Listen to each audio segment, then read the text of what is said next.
नमस्कार, मैं हूं मनोज बनू। आप देख रहे हैं इंडिया न्यूज। स्वागत है आपका आंकड़े हमारे फैसला आपका में। बिहार में हार के बीच कांग्रेस के सामने एक नया सरदर्द आ गया है। बिहार विधानसभा चुनाव में कांग्रेस के खराब प्रदर्शन के बाद अब कर्नाटक में मुश्किलें बढ़ती जा रही हैं। कांग्रेस की कर्नाटक सरकार के बीच हलचल तेज हो गई है।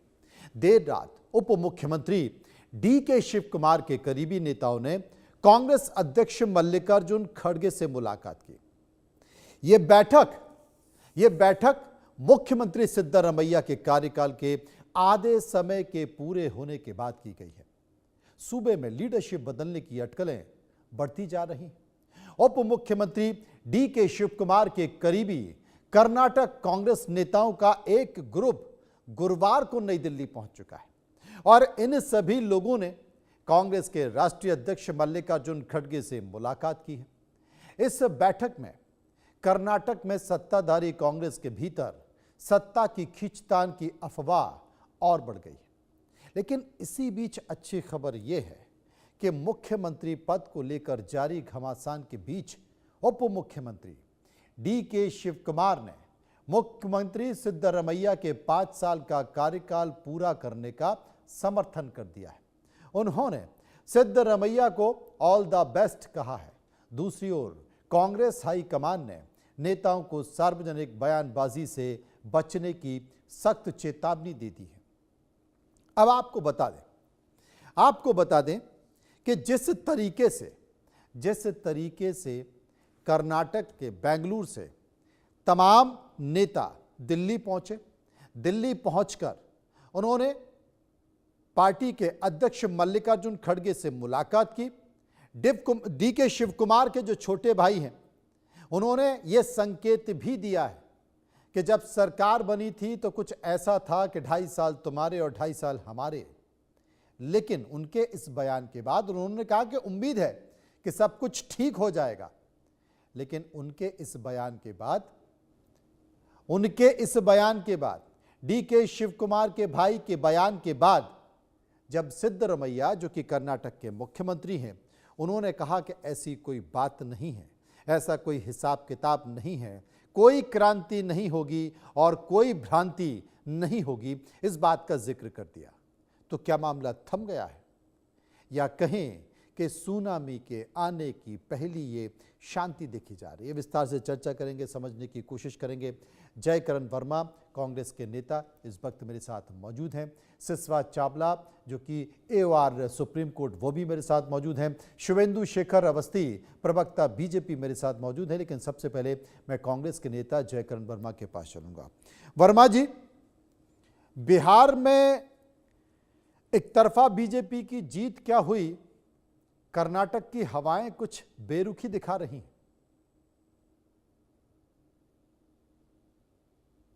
नहीं, देखिए मनोज जी, आपने दोनों सवाल और जवाब का दोनों आपने कह दिया। एक तरफ आपने कहा कि उनके करीबियों ने खड़गे साहब से मुलाकात किया, दूसरी तरफ आपने कहा कि डी.के. शिव कुमार साहब ने उनके कार्यकाल को अच्छा कहा, उन्होंने सराहना की।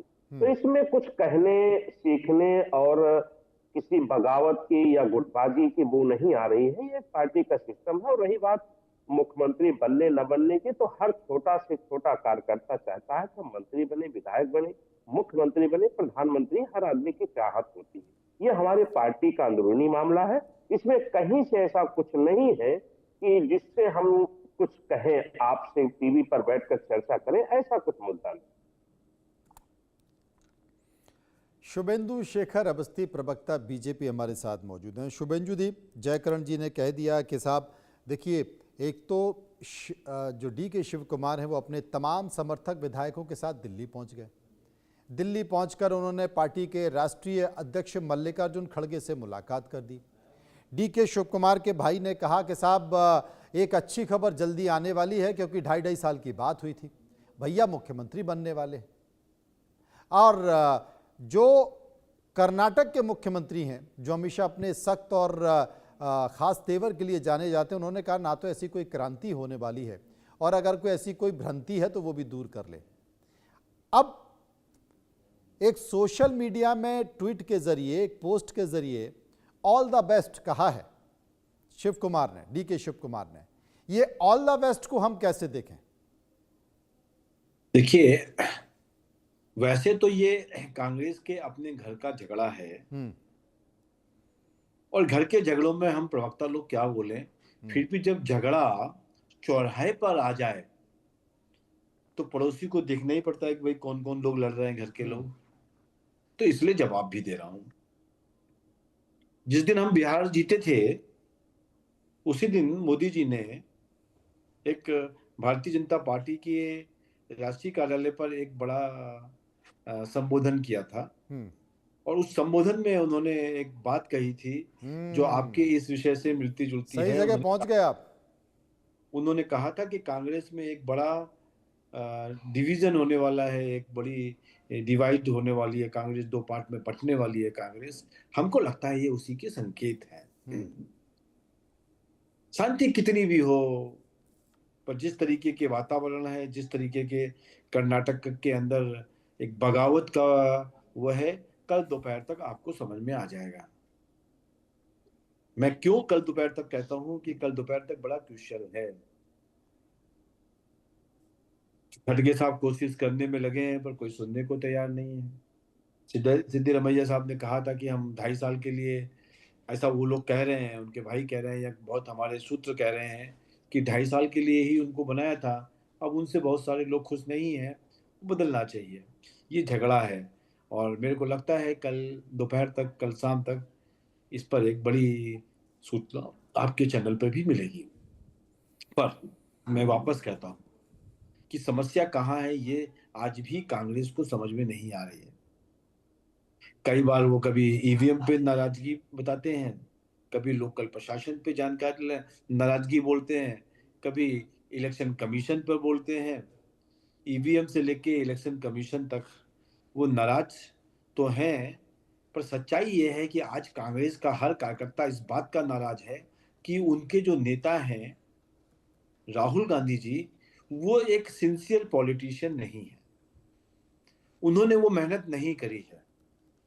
एग्जाम्पल के तौर पे हम बताते हैं, 15 दिन की यात्रा निकाली उन्होंने, खूब चिल्लाया वोट चोर, मोदी जी को सीधा संबोधन से बात किया, उल्टे सीधे शब्द बोले, और जनता भी जानती है, आप भी जानते हैं, हम भी जानते हैं कि जो आप जितना गाली दोगे मोदी जी को, वोट उनके उतने बढ़ जाएंगे। कोई बात नहीं। और जैसे ही 15 दिन की वो यात्रा खत्म हुई, उनको मलेशिया जाना पड़ गया आराम करने के लिए। अचानक उपराष्ट्रपति चुनाव था तो भाग के आना भी पड़ा। मेरा ये कहना है वो एक नॉन सिंसियर पॉलिटिशियन है जो कांग्रेस ऐसी बड़ी पार्टी को लीड कर रहे हैं। और ये अभी देखिए दुर्भाग्य कितना है कि कांग्रेस जिसने स्वतंत्रता आंदोलन में बढ़ चढ़ के भाग लिया, महात्मा गांधी जिसके बड़े नेता रहे, एक पुराने 1885 से बनी हुई एक पॉलिटिकल पार्टी अपने टूटने के कगार पे आ गई है। 150 साल तो हो ही गए। अब मैं एक ही चीज कहता हूं कि भाई यदि यही होना है, कांग्रेस के जो पुराने नेता हैं, कांग्रेस के जो आगे ले जाने वाले प्रोग्रेसिव नेता हैं, वो अब इस पार्टी में रहे नहीं, और या हैं भी तो उनको कोई माफ करिएगा, उनको कोई पूछ नहीं रहा है। और ऐसे हालात हो गए हैं कांग्रेस के कि जिसके ऊपर कोई संरक्षक नहीं है। मैं आज एक कांग्रेस के प्रवक्ता, बड़े प्रवक्ता से बात कर रहा था, और हमने पूछा उनको कि बिहार चुनाव में ऐसा क्या हो गया। तो उन्होंने कहा, अनऑफिशियली हमसे कहा कि शुभेंदु जी, 27-28 तारीख को, 6 तारीख को वोटिंग थी और 27-28 तारीख को हमको जबरदस्ती कहना पड़ा कि आप कांग्रेस के नेता हो, आपको जाना चाहिए। तब राहुल गांधी जी और प्रियंका जी का बिहार जाने का प्रोग्राम बना। तो एक ना वो मेहनत कर सकते, उनको जो ज्ञान देने वाले लोग उनके एडवाइजर्स हैं वो भी उनको सही गाइड नहीं करते, जो जो विषय उनको देते हैं वो विषय को वो डाइल्यूट कर देते हैं। जब वहां पर यदि तेजस्वी यादव जी ने एक नौकरी का बड़ा मुद्दा उठाया था, और उस समय पर उस मुद्दे को आगे कंटिन्यू ना करते हुए बेरोजगारी के मुद्दे को आगे ना कंटिन्यूटी करते हुए उन्होंने एसआईआर का मामला और उसके बीच में एक प्रेजेंटेशन हरियाणा का लेके चले आए। जी। तो ये जो मेरा ऐसा मानना है कि एक परिपक्व नेता को कंसंट्रेटली काम करना चाहिए एक चुनाव में, वो राहुल गांधी जी में दिखता नहीं है। और जो ये फूट है, ये राहुल गांधी जी के विरोध में निकलेगी। आने वाले समय पर आप देखते रहिए कि कैसे-कैसे कांग्रेस एबीसीडी से लेके आई तक बंटवारा हो जाएगी। जयकिरण वर्मा मेरे साथ मौजूद है। वर्मा जी, एक बयान का जिक्र किया अभी शुभेंदु जी ने। वो कहते हैं कि आपको याद होगा कि बिहार के जब चुनाव परिणाम आए थे, उसके बाद अपनी सफलता के भाषण के दौरान देश के प्रधानमंत्री नरेंद्र मोदी इस बात का जिक्र कर रहे थे कि आप देखते जाइए, आने वाले समय में कांग्रेस में एक बड़ा विभाजन होने जा रहा है, और उसी विभाजन की वानगी के तौर पर ये कर्नाटक को भी देख रहे हैं। आपको लगता है? नहीं, देखिए, अभी अवस्थी जी ने जो कहा, हाँ। ठीक बात है कि माननीय हमारे देश के जो प्रधानमंत्री हैं, उनका राज, उनकी पार्टी, उनकी सत्ता ही इसी बंटवारे पर चल रही है। उन्होंने इस देश के अमीर और गरीब को बांट दिया, उन्होंने यहाँ पर हिंदू और मुसलमान को बांट दिया, उन्होंने यहाँ किसान और मजदूर को बांट दिया, उन्होंने यहाँ युवाओं को अपने माँ बाप से दूर करने का काम कर दिया। मोदी जी का जो सत्ता है वो बंटवारे पर, ऊंच नीच की खाई पर, यहाँ की नफरत की जो उन्होंने आग लगाई है, इसी पर उनकी सत्ता चल रही है। इससे कोई पूरा देश जानता है। दुख के साथ मैं कहता हूं, जब वो सत्ता के जश्न मनाने के लिए अपने केंद्रीय कार्यालय पर पहुंचे, तो उन्होंने ये भाषण देकर के ये बताने का काम किया कि बिहार का चुनाव हम किसी मुद्दों पर नहीं जीते हैं, हम उन मजदूरों पर नहीं जीते हैं जो आज हमें वोट देने के लिए ट्रेनों में भर भर कर आए हैं एक जानवरों की तरह, और अब वोट देने के पास उनको जाने के बाद भी एक जानवरों की तरह भर भर के जा रहे हैं। उनके जाने और आने की हम व्यवस्था नहीं कर पा रहे, उस मुद्दों पर हम नहीं बैठे हैं। हम किसी किसानों के मुद्दों पर हम वहां बिहार का चुनाव नहीं जीते। हमारा काम है बंटवारा करना। उस देश पर माननीय मोदी जी ने जिस प्रकार से देश को इस नफरत भरी आग में झोंक करके सत्ता चलाने का काम कर रहे हैं, मैं निश्चित ही कह सकता हूं मनोज जी कि ठीक है, आज आपकी सत्ता बनती जा रही है, आप चुनाव जीतते जा रहे हैं, लेकिन प्रकार से अवस्थी जी ने अभी हमारे नेता जी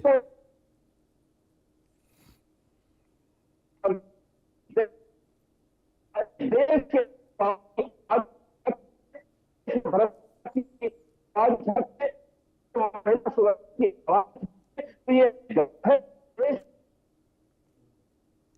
जयकिरण वर्मा साहब, मेरे पीसीआर से आवाज़ आ रही है कि कहीं ना कहीं जो आपका कनेक्शन है उसमें नेटवर्क है वो डाउन है।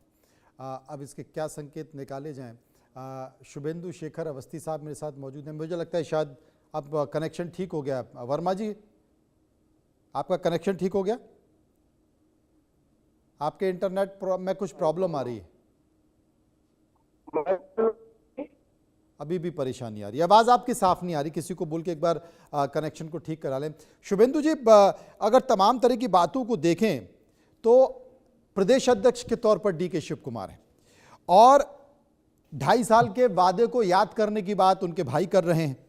हालांकि मुख्यमंत्री कहते हैं कि कोई परिवर्तन नहीं होने जा रहा, और जो 17वां बजट है वो खुद पेश करने जा रहे हैं। और डीके शिव कुमार ने अपने समर्थकों से कहा कि चिंता मत करो, मैं लाइन में सबसे पहले नंबर पर हूं। शिव कुमार ने यह भी कह दिया है कि कोई भी पद स्थायी नहीं रहता है, वो प्रदेश अध्यक्ष का पद छोड़ सकते हैं। इस बात का भी जिक्र उन्होंने कहा है। तो ये पद लेने की बात, पद छोड़ने की बात, 2.5 साल के सीएम के रोटेशन के फार्मूले की बात जो कि तय हुआ था, उनके भाई खुद इस बात का जिक्र कर रहे हैं। मुझे लगता है कि कर्नाटक की राजनीति में एक बड़ा तूफान आने वाला है। मैं इसलिए भी इस बात का जिक्र कर रहा हूं क्योंकि मुख्यमंत्री सिद्धरमैया ने मंत्रिमंडल में व्यापक फेरबदल की बात कर दी। किसी भी राजनीति में, किसी भी राज्य में जब मुख्यमंत्री पर संकट आता है, उसके पद पर संकट आता है, तो वो सबसे पहले मंत्रिमंडल विस्तार की बात करते हैं। वो इसलिए करते हैं कि अगर कोई मंत्री भाग भी रहा हो, उनके खिलाफ कोई अगर आंदोलन कर रहा हो, उनके खिलाफ कोई मुहिम छेड़ रहा हो, तो उसे इस बात का भय और डर होना चाहिए कि यार कहीं मुझे मुख्यमंत्री पद से ड्रॉप ना कर दिया जाए। देखिए, जब बहुत कमजोर होता है परिवार तो इस तरीके की घटनाएं होती हैं, और जब मजबूत होता है मुखिया और पार्टी और परिवार तो कोई भी चेंज हो कोई दिक्कत नहीं है। हमने एक बार उत्तराखंड में किया था, हमने गुजरात में किया, हमने बहुत जगह पे किया, और कई बार तो जब हमने चीफ मिनिस्टर बनाया तो जिसको आप और हम नहीं सोच रहे थे वो भी लोग चीफ मिनिस्टर बने, चाहे वो राजस्थान हो चाहे वो मध्य प्रदेश का केस हो। ऐसे समय पे कोई भी कहीं भी एक भी कोई चूक की आवाज नहीं आई, सबने सहर्ष स्वीकार किया। कुछ लोगों को दुख होगा जरूर, जो बनना चाहते होंगे कि भाई हम भी बन सकते थे, पर वो दुख उनका अपना व्यक्तिगत हो सकता है। पर पार्टी लेवल पे उन्होंने कोई भी कहीं भी कोई भी वक्तव्य नहीं दिया जो उनके इस बर्ताव को हम कहीं पे कोट कर सके। पर वहीं देखिए, एक स्टेट का चीफ मिनिस्टर और उसी स्टेट का अध्यक्ष आपस में किस तरीके की बातचीत कर रहे हैं, तो ये घर में टूट फूट की निशानी है। और यहीं पर आप देखो कि कांग्रेस का एक बड़ा तबका, शशि थरूर ऐसे लोग जो राष्ट्रवादी लोग थे, जिनको जो ऑपरेशन सिंदूर के बाद अमेरिका भी गए, ऐसे लोगों को कांग्रेस ने साइडलाइन कर रखा है। और वो लोग वहां पे ज्यादा व्यापक तरीके से आगे हैं, जो लोग नहीं होने चाहिए, या जिनको भारत या एक लॉन्ग टर्म विजन को लेकर काम करने की ना आदत है और ना ही सोच है। तो अब जो फर्क आ रहा है, कांग्रेस को ऐसा लग रहा था बहुत वर्षों से, और वो जिन लोगों के द्वारा, मैं फिर से बड़ा ऐसा सेंटेंस बोलने जा रहा हूं जो कहीं ना कहीं आपको मेरी बात को समझाएगा कि कांग्रेस कहीं ना कहीं, और कांग्रेस को तो छोड़िए, राहुल गांधी कहीं ना कहीं विदेशी ताकतों से मजबूर होकर अपने बयान दे रहे थे। हमको कई बार ऐसा लगा, और जब उन्होंने कहा कि जैसा नेपाल में हुआ है वैसा हम भारत में हो जाएगा, जी श्रीलंका में हो सकता है तो भारत में क्यों नहीं हो सकता, बांग्लादेश में हो सकता है तो भारत में क्यों नहीं हो सकता, इस तरीके की बातें जब उन्होंने कही, जैन जी को डिस्टर्ब को एक इग्नाइट करने की कोशिश करी, तो हमको लगा कि राहुल गांधी देश के लिए बात कर रहे हैं, देश के विरोध में बात कर रहे हैं। ठीक है, ये उनकी सोच है, उनका प्रयास है, उनका जो बताने वाले लोग हैं वो समझे। परंतु जब उन्होंने ये बात भी कही कि बिहार में जाति के हिसाब से जनगणना होनी चाहिए, तो हिंदुओं को बांटने की भी बात करी। कहीं ना कहीं उनके जो आका लोग हैं, चाहे वो सोरस हो चाहे कोई और हो, उन्होंने जो उनको ज्ञान दिया है उसके हिसाब से वो अपना प्रयास कर रहे हैं। पर इन सब प्रयासों में भारत को बांटने का ही एक उद्देश्य है, जिससे कि उनकी सरकार बन सके। और उसके बावजूद भी पहली बार हम देख रहे हैं, इतने ज्यादा सीटों के ऊपर जब भारतीय जनता पार्टी और एनडीए को एक बड़ा बिहार में वोट बैंक मिला, तो हमको समझ में आया ये भारत बंटने वाला नहीं है जाति के हिसाब से, ये भारत विकास के लिए चलने वाला है। और 2047 तक, मैं फिर बोल रहा हूँ, राहुल गांधी जी और उनके प्रवक्ता के माध्यम से दर्शकों को बताना चाहता हूं कि 2047 तक हमने अपने प्रोग्राम्स तय कर रखे हैं, हमने देश को आगे कैसे लेके जाना है, भारत विश्व गुरु कैसे बनेगा, इस सब की रचना कर ली है।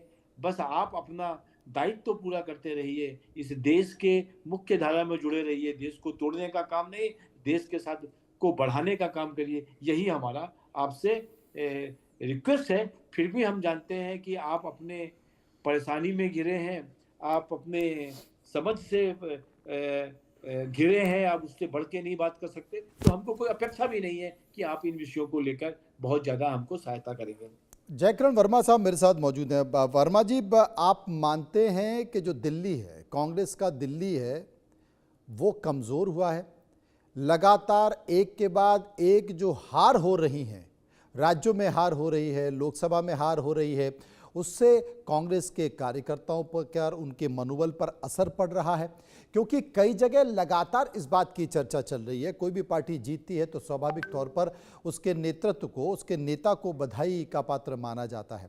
लेकिन क्या आपको लगता है कई राज्यों से जिस तरह से आवाज़ निकल कर आ रही है, कांग्रेस के नेता पार्टी छोड़कर बीजेपी या दूसरे दलों में जा रहे हैं, वो नेतृत्व पर सवाल उठा रहे हैं, वो राहुल गांधी के नेतृत्व पर सवाल उठा रहे हैं?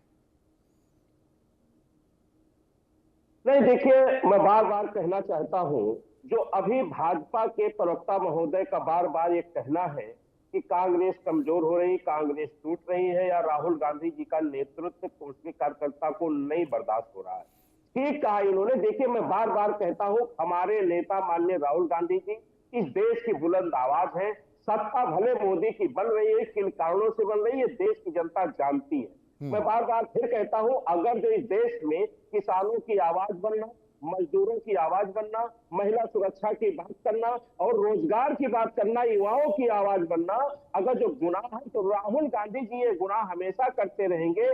सत्ता एक माध्यम हो सकता है, लेकिन ये हमारे बाप की बपौती नहीं है। हमें इस बात की लालच नहीं है कि देश को बर्बाद करके अगर जो सत्ता हमें मिल भी जाए तो ऐसी सत्ता को कांग्रेस लात मारना चाहती है। आज जिस प्रकार से माननीय मोदी जी का चाल चलन, जिस प्रकार से अभी भाजपा के प्रवक्ता कह रहे थे कि 47 तक इनकी पूरी व्यवस्था बन चुकी है, ठीक बात है। माननीय मोदी जी ने इस देश के संस्थानों को अपने कब्जे में कर लिया है। देश में जो लोग बोलना जानते थे, जो लोग सरकार को के खिलाफ बोलते थे या पक्ष में बोलते थे, उनका माननीय मोदी जी ने मुंह सिल देने का काम करते थे।